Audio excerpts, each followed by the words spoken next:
অন্নপূর্ণা যোজনার টাকা দ্বিতীয় মাসে অ্যাকাউন্টে না ঢোকায় মধ্যমগ্রাম পুরসভায় বিক্ষোভে সামিল হলেন বিজেপি কর্মী সমর্থকরা।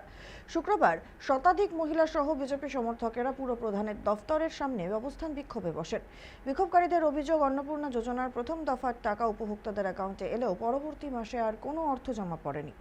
তাদের অভিযোগ, এর নেপথ্যে রয়েছে পূর্বতন সরকারের দুর্নীতি ও প্রশাসনিক গাফিলতি। এই অভিযোগকে সামনে রেখেই পুরসভায় বিক্ষোভ দেখান বিজেপির মহিলা কর্মী সমর্থকরা।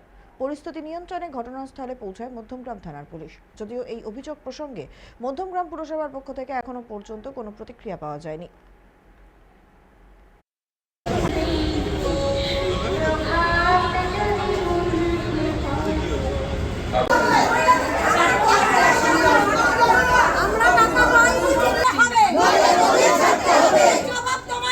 আজ যে অন্নপূর্ণা যোজনা, ম্যাক্সিমাম এখানকার সাধারণ মায়েরা দেখুন, তারা এখানে কেউ আছে গত মাসে অন্নপূর্ণা যোজনা পেয়েছে, কিন্তু এই মাসে তাদের কারণ যাদের গত মাসে ঢুকেছিল তাহলে তাদের কি বেসিসে ঢুকলো, তাদের তো ভেরিফাই করেই তারপরে তাদের নাম সাবমিট করা হয়েছিল। তাহলে এ মাসে তাদের বিভিন্ন জায়গায় বিভিন্ন ওয়ার্ডে দেখেছি সেই তৃণমূল কর্মীদেরই টাকা ঢুকেছে।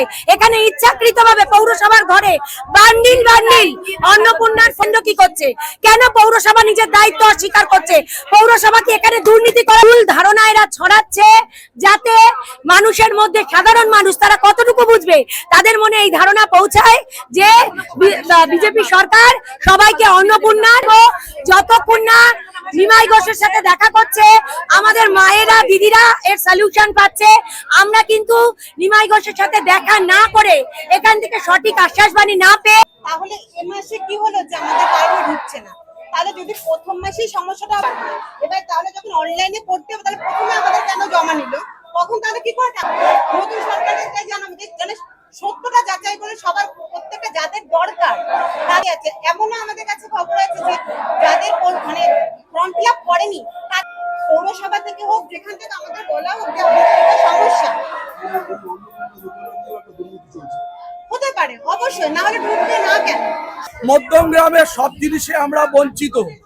এই মধ্যমগ্রামের চেয়ারম্যান এবং ভাইস চেয়ারম্যান এ দুজনে মিলেই আমাদের এই অন্নপূর্ণা যোজনার 24,644টা আছে, একটাও এরা অনলাইনে যে কেন এই অফলাইনটা অনলাইনে হলো না, তার জন্য আজকে আমাদের এই নিমাই ঘোষ আর এই ভাইস চেয়ারম্যান প্রকাশ রাহা দুজনে মিলে যুক্তি করে এই যারা কম্পিউটার অপারেটিং কাজ করছে তাদেরকে ভয় দেখিয়ে সবাইকে দিয়ে এই ওই গত বছর মাসেরটা সবাই যেন এই সরকারি প্রকল্প থেকে বঞ্চিত না হয়, তার জন্য আমাদের আজকে একত্রিত হওয়া, এই লড়াই করা।